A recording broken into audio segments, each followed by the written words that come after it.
मोदी जी के 3 यार, ED, CBI, Gyanesh Kumar. दोस्तों, ये चुनाव बहुत मामूली चुनाव नहीं है। ये चुनाव कोई पार्टियों के बीच का चुनाव नहीं है।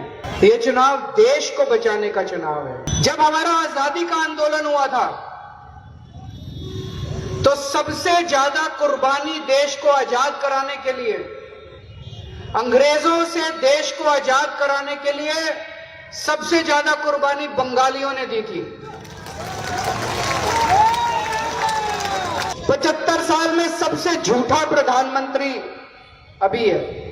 इनकी बातों पे विश्वास मत करना। जम के दीदी को वोट देना। दीदी आपके लिए लड़ रही है, अकेली छोटी सी महिला है, अकेली आपके लिए लड़ रही है, दीदी को वोट देना। शेरनी है वो, शेरनी। कि इन्हीं जज महोदया ने एक्साइज पॉलिसी के मामले में 6 बार हमारे खिलाफ फैसला दिया, जिसको सुप्रीम कोर्ट ने पलटा। इस पूरे घटनाक्रम के बाद मेरी आशंका और गहरी हो गई है कि क्या उनके सामने मुझे न्याय मिलेगा। बापू के दिखाए रास्ते पर चलते हुए सत्याग्रह की भावना से अब मैंने फैसला किया है कि मैं इस केस में जस्टिस स्वर्णकांता जी के कोर्ट में ना तो स्वयं पेश होऊंगा और ना ही मेरी तरफ से कोई वकील पैरवी करेगा। अब कोर्ट जो है स्वतंत्र है कि वो आगे की कार्रवाई इनके बिना करे और जो है वो फैसला दे, और उस फैसले को फिर जो है अरविंद केजरीवाल ऊपर की अदालत में चुनौती दे।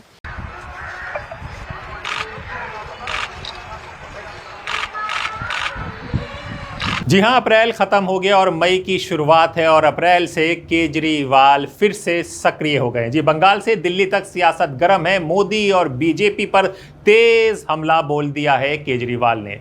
नमस्कार, मेरा नाम हैदर अब्बास नकवी है और आप लोग मुझको इस वक्त दा स्वतंत्र पर देख रहे हैं। मई का पहला दिन दिल्ली से लेकर बंगाल तक सियासत का तापमान अचानक बढ़ गया। आम आदमी पार्टी के राष्ट्रीय संयोजक अरविंद केजरीवाल एक बार फिर पूरी तरह एक्टिव मोड में आ गए। जहां एक तरफ वो केंद्र सरकार और बीजेपी पर तीखे हमले कर रहे हैं, वहीं दूसरी तरफ उनका सत्याग्रह और अदालत से टकराव अब नई बहस छेड़ चुका है। केजरीवाल का बड़ा हमला, मोदी जी के 3 यार। केजरीवाल ने सीधे प्रधानमंत्री नरेंद्र मोदी पर निशाना साधते हुए कहा, मोदी जी के 3 यार, ईडी, सीबीआई और ज्ञानेश कुमार।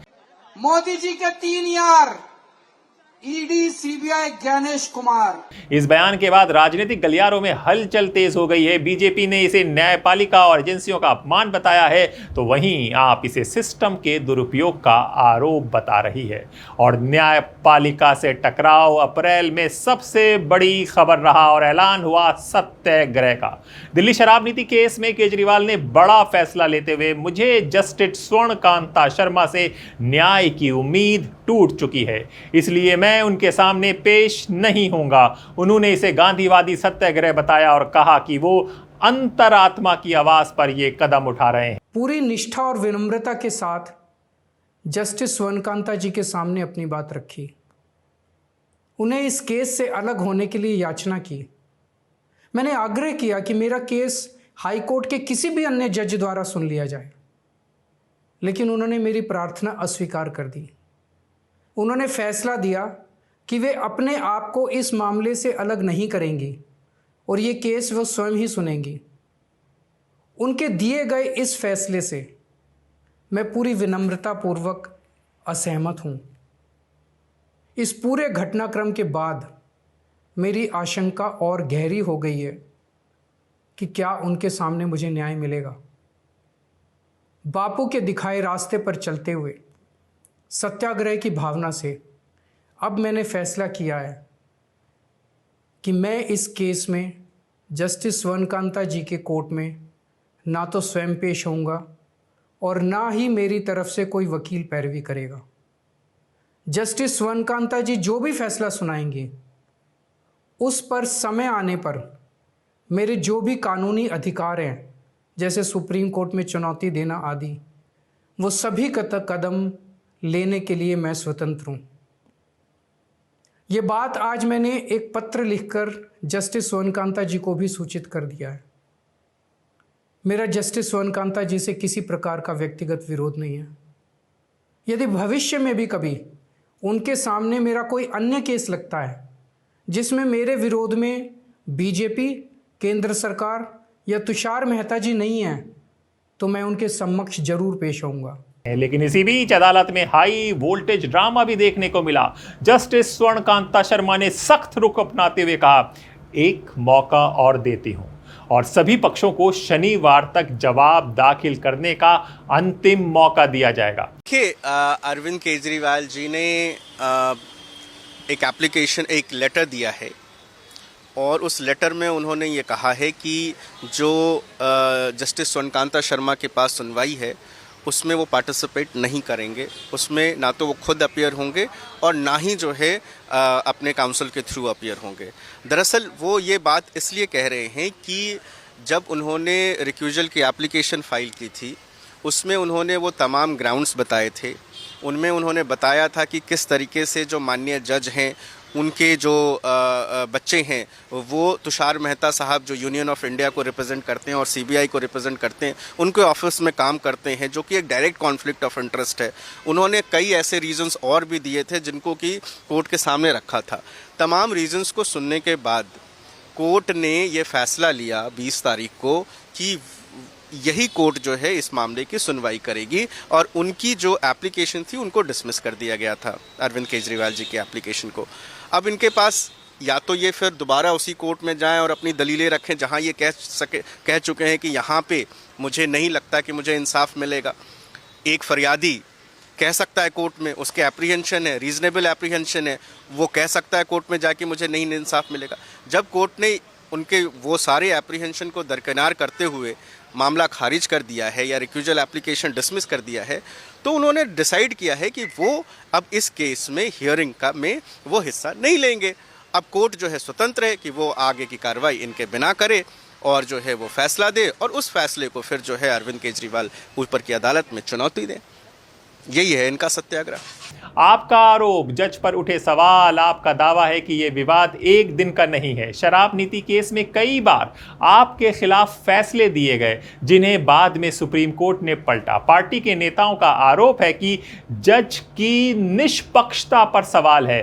आरएसएस कार्यक्रम में उनकी मौजूदगी का हवाला दिया जा रहा है और यहां तक कि उनके परिवार को लाभ पहुंचाने के आरोप भी लगे हैं कि इन्हीं जज महोदया ने एक्साइज पॉलिसी के मामले में 6 बार हमारे खिलाफ फैसला दिया, जिसको सुप्रीम कोर्ट ने पलटा।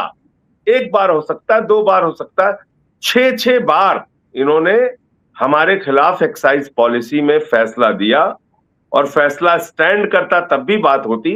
वो 6 के 6 इनके फैसले सुप्रीम कोर्ट ने पलटे। नंबर 1। तीसरी बात, यही जस्टिस स्वर्णकांता महोदया आरएसएस के कार्यक्रम में जाती है 1 बार नहीं 4 बार और खुलेआम उसको स्वीकार कर रही हैं कि हाँ मैं जाती हूं, आरएसएस कार्यक्रम में जाती हूं। आरएसएस कौन है आरफा जी? जिसने बीजेपी को जन्म दिया। बीजेपी कौन है? जिसने मोदी अमित शाह को जन्म दिया। मोदी अमित शाह कौन है? जिन्होंने आम आदमी पार्टी और पूरी की पूरी लीडरशिप को खत्म करने का संकल्प ले रखा है, जिन्होंने 1 नहीं 1000 मुकदमे हम लोगों के खिलाफ किए, पकड़ पकड़ के जेल में डाला, झूठा आरोप लगाया।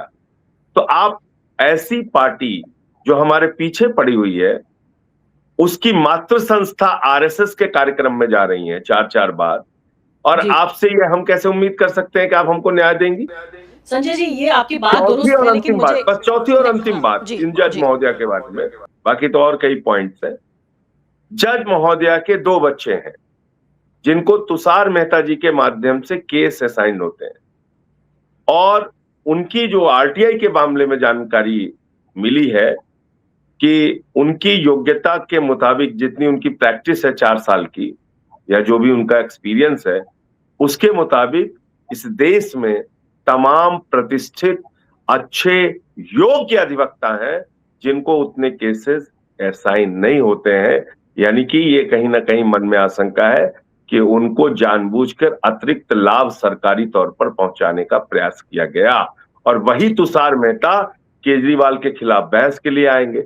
तो जज महोदया इस बात से ही उनका न्याय प्रभावित हो सकता है। हालांकि इन आरोपों पर कोई आधिकारिक पुष्टि नहीं है और न्यायपालिका की ओर से इस पर कोई प्रतिक्रिया नहीं आई है। इस पूरे मामले पर कानूनी एक्सपर्ट्स की राय भी बटी हुई है। कुछ वकील कह रहे हैं सत्याग्रह तब होता है जब न्याय के सारे दरवाजे बंद हो जाएं, तो वहीं दूसरे इसे कानूनी प्रक्रिया से भागने की रणनीति बता रहे हैं। देखिए, अरविंद केजरीवाल जी ने हमेशा ही बाबू को फॉलो किया है और जैसे हम सभी को पता है कि जो सीबीआई का केस था उसके अगेंस्ट पे अरविंद केजरीवाल जी जस्टिस स्वर्णकांता शर्मा के पास रिक्यूजल की एप्लीकेशन उन्होंने डाली थी, जिसमें जस्टिस स्वर्णकांता शर्मा ने खुद को रिक्यूज करने से मना कर दिया और ये प्रोविजन है लॉ का। और आज ही आपने देखा होगा कि कांग्रेस के एमपी कीर्ति चिदम्बरम का जो एप्लीकेशन था उसको मान लिया गया और उन्होंने खुद को रिक्यूज कर दिया है।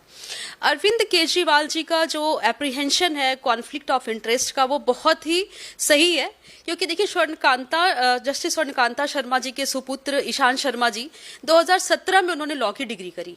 2017 से सिर्फ 5-6 सालों में उनके पास जो संख्या है केसेस की जो कि सेंट्रल गवर्नमेंट के पैनल पे है वो तकरीबन 5,609 केसेस हैं। देखिए, एक हम आम किसी भी वकील की बात करें तो इतने केस पाने के लिए उनको लंबा से लंबा समय लगता है। मैं खुद 14 साल से प्रैक्टिस करती हूँ और मैं समझ सकती हूँ एक वकील के लिए कितना मुश्किल है 5-6 हजार केस लेकर आना। और ये वही ईशान शर्मा है क्योंकि वो सेंट्रल गवर्नमेंट के पैनल पे है। जो एसजी तुषार मेहता है जो कि सीबीआई केस को रिप्रेजेंट कर रहे हैं, उनकी पैरवी कर रहे हैं, उस केस में तुषार मेहता के द्वारा सारे के सारे केसेस इनको दिए जाते हैं। अब कॉन्फ्लिक्ट ऑफ इंटरेस्ट बिल्कुल स्ट्रेट है, बिल्कुल पूरा है। अब इसमें से जस्टिस स्वर्णकांता शर्मा ने खुद को रिक्यूज करने से मना किया। अब मना करने के बाद अरविंद केजरीवाल जी ने, देखिए, with due respect shown to the judiciary, उन्होंने कोई भी न्याय, क्योंकि उन्होंने ये भी कहा कि जुडिशरी के द्वारा ही उनको न्याय भी मिला और उनको नीचे के कोर्ट से उनको डिस्चार्ज भी किया गया। और पूरे अपना विश्वास दिखाते हुए अरविंद केजरीवाल जी ने जुडिशियरी के ही प्रति अपना सत्याग्रह का मार्ग अपनाया, बापू का मार्ग अपनाया और उन्होंने कहा कि यदि मुझे न्याय मिलेगा तो यहीं से मिलेगा, सत्याग्रह करके मिलेगा। और वो सत्याग्रह के मार्ग पे हमेशा से चलते आए हैं और सत्याग्रह का उन्होंने नियम अपनाया। सिर्फ अरविंद केजरीवाल जी ही नहीं, आज मनीष सिसोदिया जी ने भी अब बाइकआउट किया है, अपने आप को रोका है, अपने आप को जाने से उन्होंने इनकार कर दिया है कि वो जस्टिस स्वर्णकांता शर्मा जी के कोर्ट में अपीयर नहीं होंगे। और एक बात और भी है जो कि मैं लॉ पॉइंट से कहती हूँ, justice to be done but justice should be seen to be done also. लोगों को दिखना चाहिए कि जस्टिस हो रहा है। तो आज अरविंद केजरीवाल जी ने खुद को इस केस में अपीयर ना होने का फैसला लिया और सत्याग्रह के मार्ग पे चलकर उन्होंने उस केस में कहा है कि वो खुद नहीं जाएंगे। हालांकि उन्होंने साथ में ये भी कहा है कि उनके पास जो लीगल रेमेडीज अवेलेबल हैं सुप्रीम कोर्ट पे जाने के लिए, वो सुप्रीम कोर्ट में इस ऑर्डर को चैलेंज भी करेंगे। केजरीवाल की मुश्किलें और बढ़ी। इस बीच सीबीआई ने केजरीवाल की मुश्किलें और बढ़ा दी हैं, यानी कि जिस एजेंसी पर आरोप केजरीवाल लगा रहे हैं वो भी अब बहुत ज्यादा एक्टिव होकर केजरीवाल के पीछे लग गई है। मामला है पीडब्ल्यूडी विभाग से जुड़े 2 पुराने भ्रष्टाचार मामलों की जांच अब सीबीआई के हाथ में आ गई है। यह मामला पहले एसीबी के पास था, लेकिन अब गृह मंत्रालय के निर्देश पर सीबीआई जांच करेगी। और फिर चलते हैं राजघाट पर, फिर से शुरू हुआ सियासी संग्राम। जी हां, केजरीवाल, मनीष सिसोदिया और आतिशी ने राजघाट जाकर महात्मा गांधी को श्रद्धांजलि दी।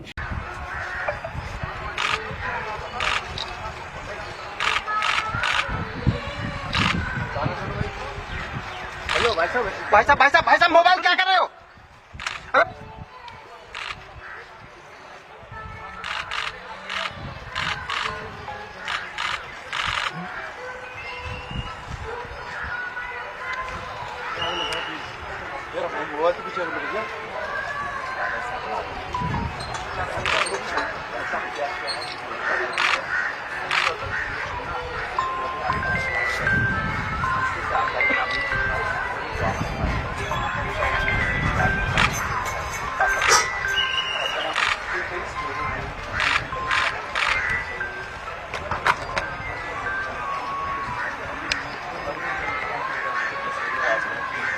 लेकिन इसके बाद विवाद बढ़ गया। बीजेपी विधायक रवि नेगी ने राजघाट पहुंचकर गंगा जल छिड़ककर कहा, राजघाट को अपवित्र किया गया, इसलिए मैंने इसे शुद्ध किया।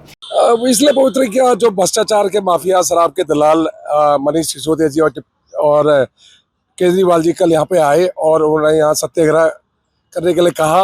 ये वो लोग हैं जिन्होंने दिल्ली में शराब की दलाली खाई, जिन पे केस दर्ज हुए, जो जेल रह के आए, और जेल रहने के बाद ये लोग बापूजी की समाधि में आते हैं और सत्याग्रह की बात करते हैं। बापूजी वो शख्स थे जिन्होंने देश को आजाद कराया, एक साधारण से व्यक्तित्व है जिन्होंने अंग्रेजों को यहाँ से भगाया, और ऐसे व्यक्तित्व के समाधि में आकर उसको धूमिल करना, अपवित्र करना, तो मुझे लगा कि उसको पवित्र करना चाहिए। मैं आज गंगा जल लेकर आया और मैंने समाधि के ऊपर गंगा जल डाला और उसको पवित्र किया, क्योंकि ऐसे शराब के दलाल जिन्होंने शराब के दलाल दिल्ली वालों को नहीं चाहिए थे, तभी दिल्ली वालों ने उनको हटाया। इस बयान ने सियासत को और गर्मा दिया। पार्टी में भी दरार थी, जिसके कारण पता चला कि क्यों 7 MP बीजेपी में शामिल हुए, और इसको बताया हरभजन सिंह ने। आपके अंदर भी मतभेद की खबरें सामने आई। राम मंदिर जाने को लेकर पार्टी के एक सांसद ने खुलकर विरोध किया और बयान दिया, जिसे दिक्कत है वो जो करना है करे,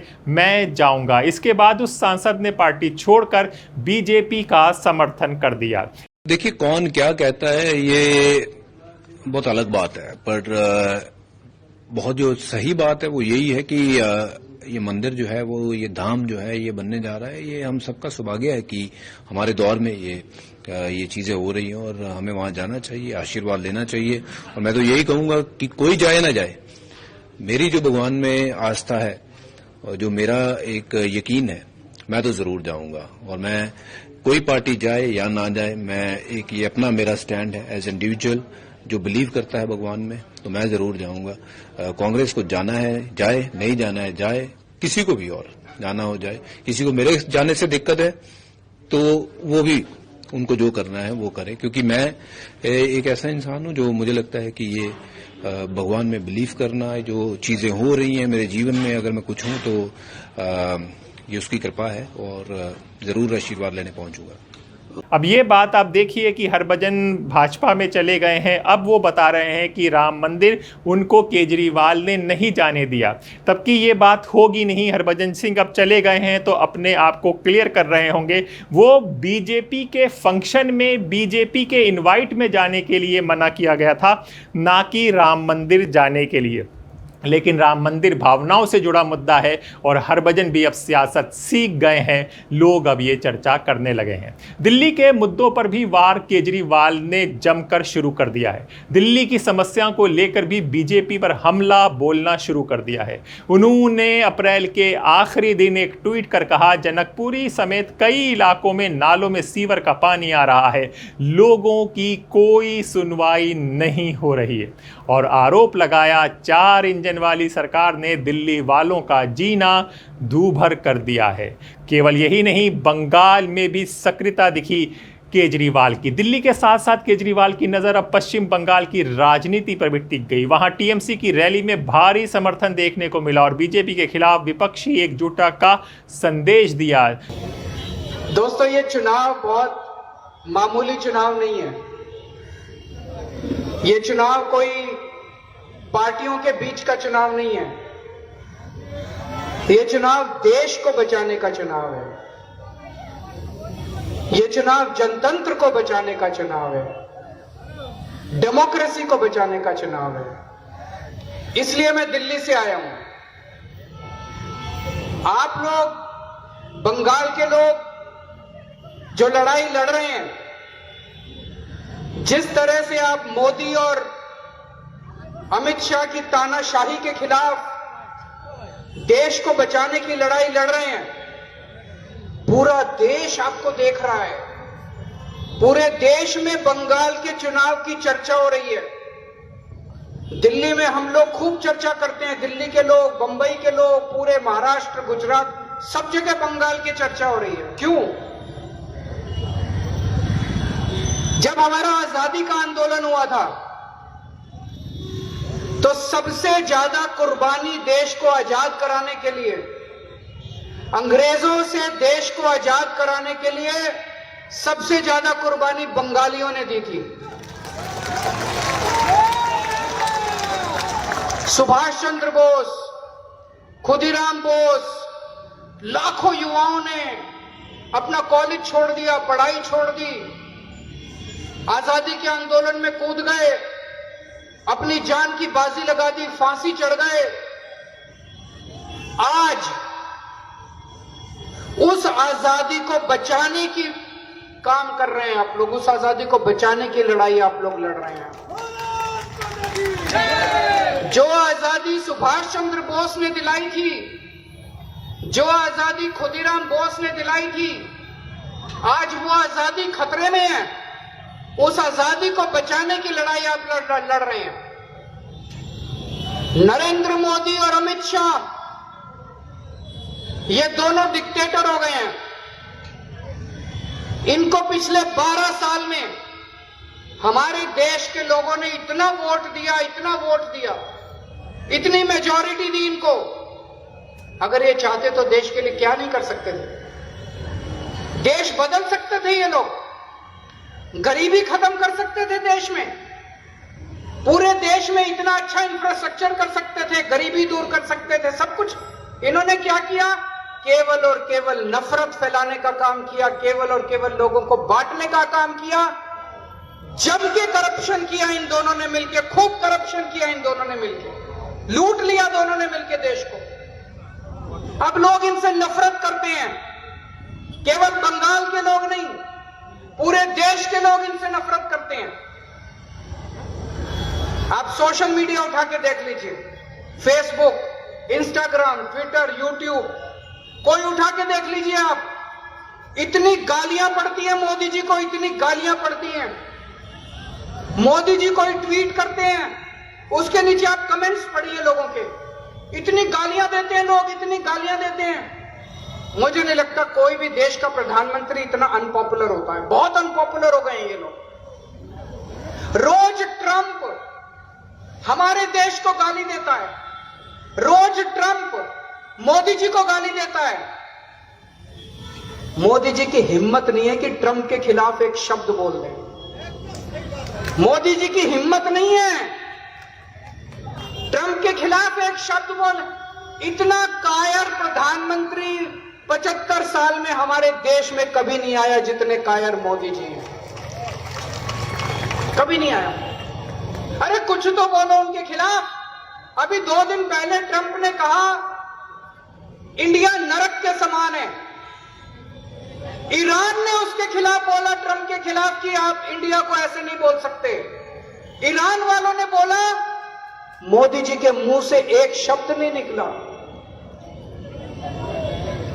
इसलिए लोग नफरत करने लगे हैं मोदी जी से कि इतना कायर प्रधानमंत्री, इतना झूठा प्रधानमंत्री। अब मोदी जी को कैसे, मोदी जी चुनाव कैसे जीतेंगे? इतने लोग उनसे जब नफरत करते हैं, तो मोदी जी ने और अमित शाह ने मिलकर एक षड्यंत्र रचा। वोटर लिस्ट बदल दो, लोगों के वोटर लिस्ट से नाम काट दो। लोग वोट डाल नहीं पाएंगे तो कैसे जीतेगी दूसरी पार्टी, है ना? वोटर लिस्ट बदल दो, फर्जी नाम डाल दो वोटर लिस्ट में, असली नाम काट दो। मोदी जी ने आपके बंगाल में 27 लाख लोगों के नाम काट दिए, 27 लाख लोगों के। ये कोई हंसी खेल नहीं है।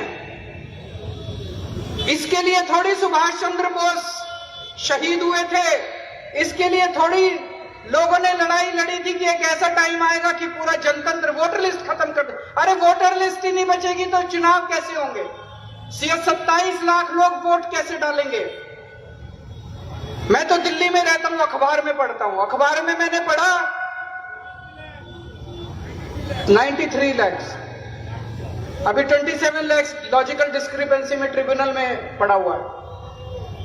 एक परिवार है, मां का वोट बना हुआ है, बाप का वोट बना हुआ है, बेटे का वोट कट गया। अरे ऐसे कैसे हो सकता है? मां इंडियन, बाप इंडियन, बेटा इंडियन नहीं है। वाह मोदी जी वाह। मां का वोट है, बेटे का वोट है, पिताजी का वोट नहीं है। ऐसे ऐसे कमाल कर दिया मोदी जी ने, वाह मोदी जी वाह। ऐसे करके उन्होंने 90 लाख लोगों के वोट काट दिए। अब ये 90 लाख लोगों का क्या होगा? अगर आपने गलती से कमल का बटन दबा दिया, अगर आपने गलती से बीजेपी को वोट दे दिया, गलती मत करना। ये 90 लाख लोगों का क्या करेंगे बीजेपी वाले चुनाव के बाद, मेरा सोच के दिल घबरा जाता है। क्योंकि ये लोग अब सिटीजन नहीं है, ये 90 लाख लोग अब सिटीजन नहीं है इंडिया के। अगर बीजेपी आ गई है, मोदी और अमित शाह मिलकर इन 90 लाख लोगों का क्या करेंगे भगवान मालिक है। इनको डिटेंशन सेंटर में डालेंगे, क्या करेंगे पता नहीं। इनको एक ही आदमी बचा सकता है, ममता दीदी।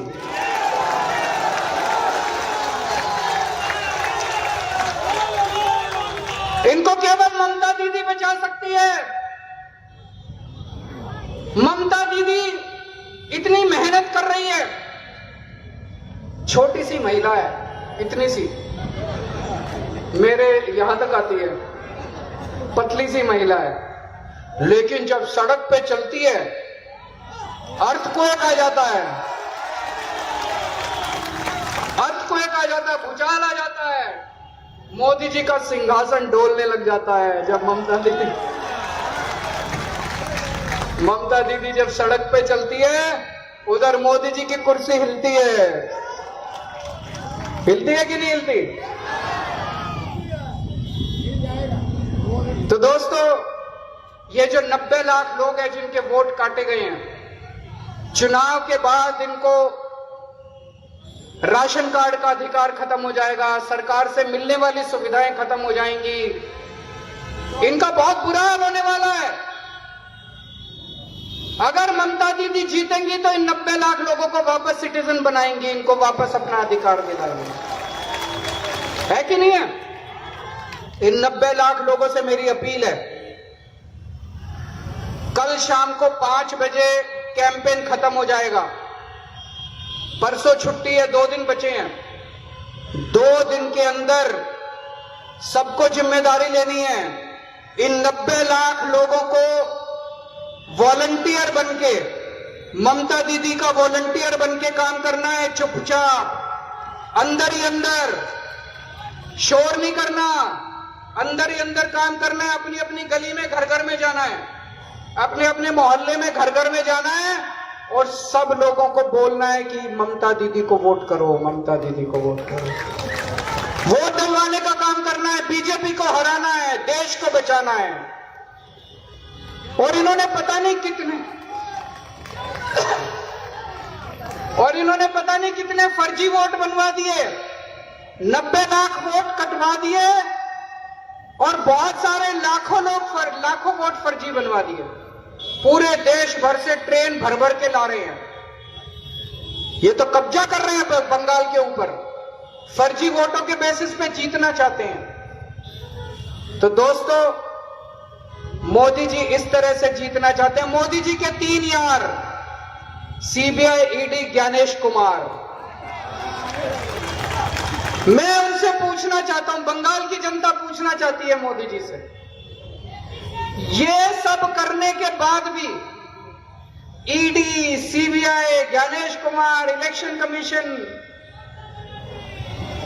और मेरे को पता चला यहां पे मिलिट्री भेज दी उन्होंने, मोदी जी ने बंगाल में 3.5 लाख मिलिट्री भेज दी। यहां पे क्या आतंकवादी रहते हैं? आप लोग आतंकवादी हो क्या? ये तो अपमान है बंगालियों का, आप सब लोगों का, पूरे वेस्ट बंगाल का अपमान है ये। मिलिट्री भेजने की क्या जरूरत है हमारे घर में? हमारे बंगाल में मिलिट्री भेजने की क्या जरूरत है? तो दोस्तों, अगर मोदी जी मिलिट्री भेजने के बाद, ईडी, सीबीआई सबके भेजने के बाद, अगर मोदी जी फिर भी हार गए तो बंगाल की जनता पूछना चाहती है, अगर मोदी जी इसके बाद भी हार गए तो क्या रिजाइन करोगे, इस्तीफा दोगे? अभी पूरे बंगाल में बीजेपी के कई मुख्यमंत्री घूम रहे हैं, कई मिनिस्टर घूम रहे हैं, सेंट्रल मिनिस्टर घूम रहे हैं। एक छोटी सी महिला, उसको हराने के लिए ED, CBI, election commission, Gyanesh Kumar, military, इतने सारे बीजेपी के मिनिस्टर, चीफ मिनिस्टर सारे लगे हुए हैं, फिर भी दीदी जीत जाएगी। फिर भी दीदी जीत जाएगी। एक छोटी सी महिला को हराने के लिए सारी फोर्स लगी हुई है, सब लगे हुए हैं एक छोटी सी महिला पर, फिर भी वो जीत जाएगी। कैसे कैसे जीत जाएगी? ये चमत्कार है, ये मां की शक्ति है। दीदी के ऊपर काली मां का आशीर्वाद है, दीदी के ऊपर दुर्गा मां का आशीर्वाद है। दीदी के साथ दुर्गा मां है, दीदी के साथ काली मां है। मां की शक्ति है दीदी के अंदर, नहीं तो इतनी बड़ी बड़ी ताकतों को कौन हरा सकता है? जब महाभारत में कौरवों और पांडवों का युद्ध हुआ था, कौरवों के पास इतनी शक्ति थी, इतनी ताकत थी, इतनी बड़ी सेना थी, इतनी बड़ी फौज थी, इतने संसाधन थे कौरवों के पास। पांडवों के पास कृष्ण जी थे, इसलिए पांडव जीत गए। दीदी के साथ दुर्गा मां है, दीदी के साथ काली मां है।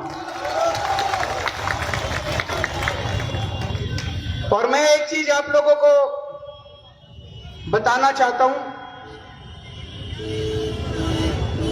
दीदी ने जितने अच्छे काम किए हैं, अगर ये लोग गलती से आ गए, वो सारे अच्छे काम बंद कर देंगे। दिल्ली में 1 साल पहले इन्होंने, मैं दिल्ली का मुख्यमंत्री था, इन्होंने मेरे ऊपर झूठा केस किया, बोले केजरीवाल ने घोटाला कर दिया, केजरीवाल ने घोटाला कर दिया, केजरीवाल पैसे खा गया। मेरे को पकड़ के इन्होंने जेल में डाल दिया, 6 महीने में जेल में रहा। आपने सुना होगा, अभी कोर्ट का ऑर्डर आया है, कोर्ट ने कहा है कि केजरीवाल निर्दोष है। कोर्ट ने कहा केजरीवाल ने कोई भ्रष्टाचार नहीं किया, कोर्ट ने कहा केजरीवाल कट्टर ईमानदार है। इन्होंने झूठा केस करके मुझे जेल में डाल दिया और षड्यंत्र करके दिल्ली के ऊपर कब्जा कर लिया इन्होंने। 1 साल हुआ है दिल्ली में बीजेपी को सरकार बनाए हुए, जितने अच्छे काम हमने किए थे, एक एक करके सारे काम बंद कर दिए। हमने स्कूल बनवाए थे, बहुत अच्छे सरकारी स्कूल, गरीबों के बच्चों के लिए, स्कूल बंद कर दिए बीजेपी ने। हमने मोहल्ला क्लिनिक बनाए थे, गरीबों का इलाज होता था, सारी दवाइयां मुफ्त थी, सारे टेस्ट मुफ्त थे, डॉक्टर मुफ्त था। इन्होंने मोहल्ला क्लिनिक बंद कर दिए 1 साल में। हमने हॉस्पिटल बनाए, इन्होंने हॉस्पिटल बंद कर दिए। हमने फ्री में पानी देते थे, सबका पानी फ्री था हर परिवार को, इन्होंने फ्री पानी बंद कर दिया। सारे काम, महिलाओं को फ्री में बस में ट्रैवल, बस में टिकट नहीं लगती थी महिलाओं को, इन्होंने महिलाओं का फ्री बस सर्विस बंद कर दी। आप लोगों को दीदी हर महीने 1,500 रुपए देती है कि नहीं देती? सबको देती है। अगर बीजेपी आ गई, 24 घंटे में आपके 1,500 रुपए बंद कर देगी। गलती मत कर देना, जब बटन दबाने जाओ गलती से कमल का बटन मत दबा देना, बहुत खतरनाक बटन है कमल का, वो मौत का बटन है, वो खतरनाक बटन है। कमल का बटन मत दबा देना, नहीं तो आपके 1,500 रुपए मिलना बंद हो जाएंगे। और ये बीजेपी जितने वादे कर रही है, झूठ बोल रही है। मुझे पता चला प्रधानमंत्री जी आके कह रहे हैं कि मैं 3,000 रुपए महीना दूंगा। पिछली साल दिल्ली के चुनाव फरवरी में थे, प्रधानमंत्री जी ने दिल्ली में बोला कि मेरे को वोट दे दो, मेरी सरकार बना दो, 8 मार्च को हर महिला के अकाउंट में 2,500 रुपए आ जाएंगे। भाई साहब 1 साल हो गया, एक बार 8 मार्च आया, दूसरी बार 8 मार्च आया, अभी तक एक पैसा किसी महिला के अकाउंट में नहीं आया। झूठ बोलते हैं प्रधानमंत्री। 75 साल में सबसे झूठा प्रधानमंत्री अभी है। इनकी बातों पे विश्वास मत करना, जम के दीदी को वोट देना। दीदी आपके लिए लड़ रही है, अकेली छोटी सी महिला है, अकेली आपके लिए लड़ रही है, दीदी को वोट देना। शेरनी है वो, शेरनी।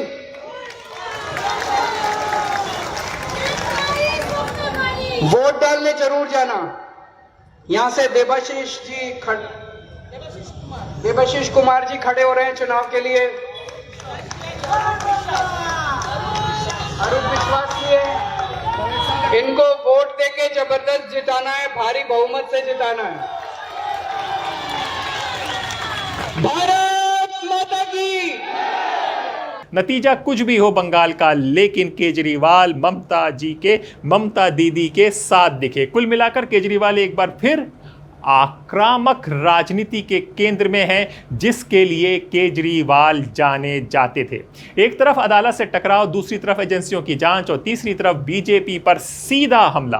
अब सवाल यह है, क्या ये सत्याग्रह राजनीतिक रणनीति या सच में न्याय की लड़ाई है, या ये पंजाब में अपनी सियासत बचाने के लिए कदम उठाया गया है? सियासत की इस जंग में अगला कदम क्या होगा? क्या केजरीवाल का दांव चलेगा या मुश्किलें बढ़ेंगी? ये सब आपको एक्सक्लूसिव द स्वतंत्र बताएगा।